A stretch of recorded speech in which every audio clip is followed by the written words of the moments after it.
రాహుల్కు తెలంగాణ బిల్డర్ల ఫిర్యాదు 3 కేటగిరీలుగా real estate విభజన చదరపు అడుగు లెక్కన ట్యాక్స్ ఖరారు కట్టకపోతే హైడ్రా వస్తుందంటూ హెచ్చరికలు హైడ్రా దేవతో ఇప్పటికే కుదేలైన రియల్ ఎస్టేట్ రంగంపై మరో పిడుగు పడినట్టు తెలిసింది సరికొత్త ట్యాక్సులు అనధికారికంగా అమల్లోకి వచ్చి రియల్టర్లు బెంబేలెత్తుతున్నట్టు సమాచారం వీరిపై ప్రభుత్వ పెద్దలు ఆ ట్యాక్స్ను మోపినట్లు విశ్వసనీయంగా తెలిసింది రియల్ ఎస్టేట్ వ్యాపారాన్ని 3 విభాగాలుగా చేసి కేటగిరీని బట్టి స్క్వేర్ ఫీట్కు ఇంత అని రేట్ ఫిక్స్ చేసి వసూలు చేస్తున్నట్టు ట్యాక్స్ కట్టకుంటే హైడ్రా వచ్చి లొంగ తీసుకుంటుందని హెచ్చరికలు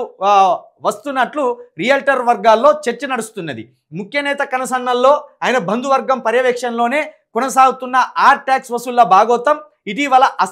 అస్థినకు చేరినట్టు సమాచారం హైదరాబాద్కు చెందిన కొందరు రియల్ ఎస్టేట్ వ్యాపారులు రాహుల్ గాంధీని కలిసి ఫిర్యాదు చేసినట్లు విశ్వసనీయంగా తెలిసింది తెలంగాణలో ఆర్ ట్యాక్స్ పేరుతో బలవంతపు వసూళ్లు చేస్తున్నారని అసలే ఇండ్ల కొనుగోలు పడిపోయి వ్యాపారం సరిగ్గా నడవక అప్పుల పాలై తమకు ఈ ఆర్ ట్యాక్స్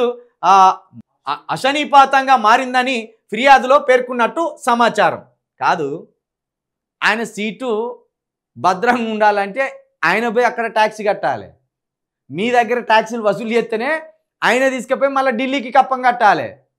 మీరు ఈడ కప్పం కట్టకపోతే ఆయన ఆడ కప్పం కట్టకపోతే తెల్లారి వరకు సీటు గయాబ్ ఆయన బాధ మీరు అర్థం చేసుకుంటలేరు మీరేం చేసిండ్రు అసలు దగ్గరికి పోయిన్లు ఢిల్లీ రాజుల దగ్గరికి పోయిన్లు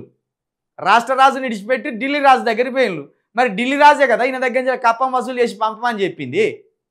అది పక్కన పెడితే ఇక ఈ రియల్ ఎస్టేట్ ఏదైతే ఉన్నదో ఖచ్చితంగా రియల్ ఎస్టేట్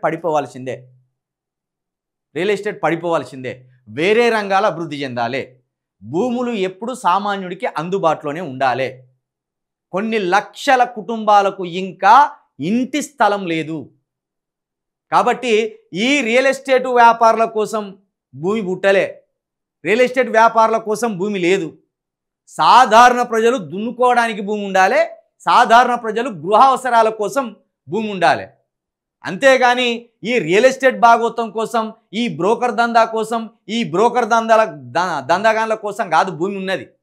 దీన్ని మనం అర్థం చేసుకోవాలి ఈ విషయంలో నేను రేవంత్ రెడ్డి గారికి నిజంగా ఆయన తెలిసి చేస్తాడా తెలియక చేస్తాడా మనకు అవసరం లేదు కానీ భూమి ధరలు మాత్రం అర్జెంటుగా తగ్గాలి కాకపోతే ఈ ట్యాక్స్ అనేది డేంజర్ మళ్ళీ ఈ ట్యాక్స్ విషయంలో వీళ్ళు దోపిడీ చేస్తాను